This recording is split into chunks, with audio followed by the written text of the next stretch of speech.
नमस्कार बच्चों।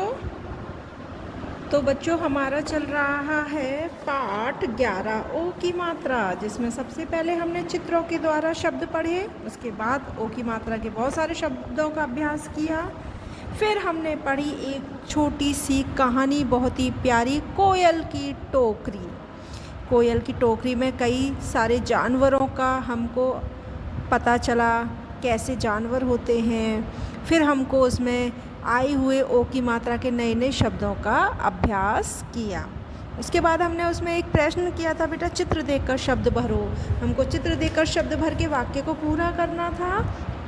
अब आते हैं हम अपनी चोरी छोड़ दी। ये भी एक कविता है और इसमें भी ओ की मात्रा के शब्दों का प्रयोग हुआ है। अब आपको ध्यान देना है कौन कौन से ओ की मात्रा के शब्द हैं। तो देखिए बच्चा, चोरी में भी ओ की मात्रा लगी है और छोड़ में भी ओ की मात्रा लगी है।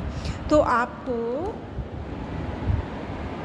जो अलग कलर से लगी हुई है, चोरी, छोड़, ये ओ की मात्रा के शब्द हैं। कलर भी उसका अलग है, जो मात्रा ओ की है उसमें लाल रंग का प्रयोग हुआ है। एक चोर था तगड़ा सा। चोर कैसा था? तगड़ा, बिल्कुल हष्ट पुष्ट। सबसे उसका झगड़ा था। चोर जैसी आदमी की किससे बनेगी? तो सबसे झगड़ा था। चोरी उसका काम था। जिन शब्दों को मैं अंडरलाइन कर रही हूँ, रेखांकित कर रही हूँ, वो ओ की मात्रा के शब्द हैं। तो चोरी उसका काम था, सोहन उसका नाम था। तो चोर कैसा था? तगड़ा। सबसे उसका क्या चलता था? झगड़ा। उसका क्या काम था? चोरी करना।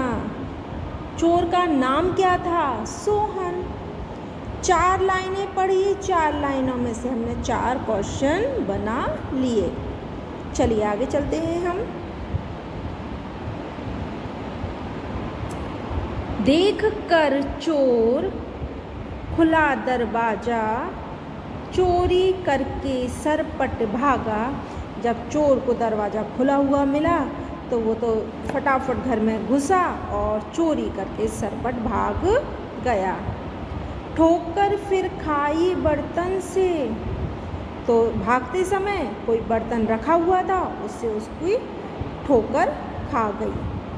सुन आवाज सेठ था जागा। तो कोई घर में जैसे रात को सो रहे हैं, कोई भी खटपटाहट होती है तो आवाज़ तो आ ही जाती है और अपन एकदम चौकन्ने होके उठ जाते हैं। तो सुन आवाज सेठ था जागा। जो घर का मालिक था, सेठ था, वो जाग गया जब चोर ने बर्तन से ठोकर खाई थी। तो देखिए, देख कर चोर खुला दरवाज़ा। चोर ने दरवाज़ा कैसे देखा? खुला। वो चोरी करके कैसे भागा? सरपट।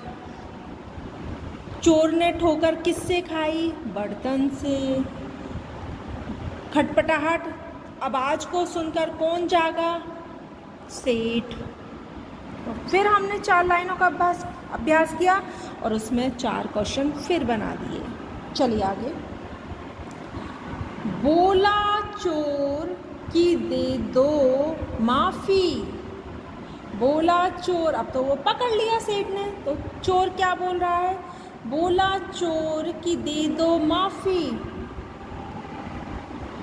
सेठ ने उसको दे दी माफ़ी। देखो, सेठ ने फिर भी इतनी दया आ गई कि उसको माफ़ी दे दी, क्योंकि गलती करने वाले से बड़ा कौन होता है? माफ़ करने वाला। ठीक है, गलती हो जाती है। अगर आप अपने ऊपर करोगे कि कभी हमसे कोई गलती हो जाए और हमको कोई माफ़ ना करे तो कितना बुरा लगता है। इसी प्रकार गलती जिसने कर ली अनजाने में, उसको समझाओ और उसको माफ़ कर दो। छूट गई फिर चोरी उसकी। मतलब देखो, उसके सेठ के माफ़ करने पर उसने चोरी ही छोड़ दी।